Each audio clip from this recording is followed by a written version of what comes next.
As a huge fan of all things to do with action-based roguelikes, whether shooting, slashing, or some combination of both, when I first saw Starward Rogue I was intrigued. Boasting a pretty wide variety of base spots to play as, hundreds of items and perks, and an impressive variety in enemy shot patterns to keep you on your toes, it has plenty of elements to be positive about. That said, there are also stumbling blocks that, when added together, take it down a few notches. Starting with the positive, there's absolutely a great promise of variety in how you choose to approach the game, whether focusing on an offensive juggernaut with a glass jaw, a tank who has attack limitations, or somewhere in between. From there, of course, with this being a roguelike, you could find that the upgrades available may or may not fit well with the base you've chosen, but that's just how the genre works. Also, while you'll be able to adjust the level of difficulty for every run to help it match your skill level or preference, there's no question that even on the regular difficulty you'll be challenged to stay alive pretty well every run. That brings us to the areas where the game unfortunately gets in its own way in terms of details. First, if you were planning on playing the game in handheld mode, you may find the size of text descriptions for things like upgrade entirely too small, as they could even be tough to read on a larger screen. Second, the user interface, when compared to its competitors, is cluttered and consumes more of the screen than it needs to.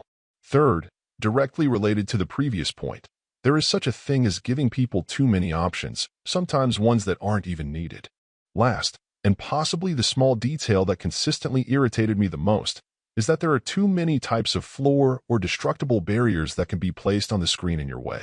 There are multiple types of tiles you can pass over, destroy with either normal fire or a missile, take damage from, and that can't be removed, and it can make for a visual mess you're being asked to interpret while dodging a wide variety of attacks.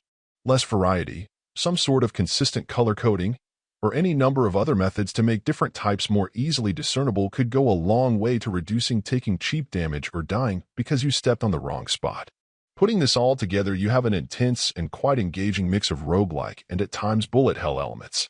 The potential variety on a per-run basis is there, and challenge hounds will likely still gravitate to the game since it has a pretty unique overall flavor.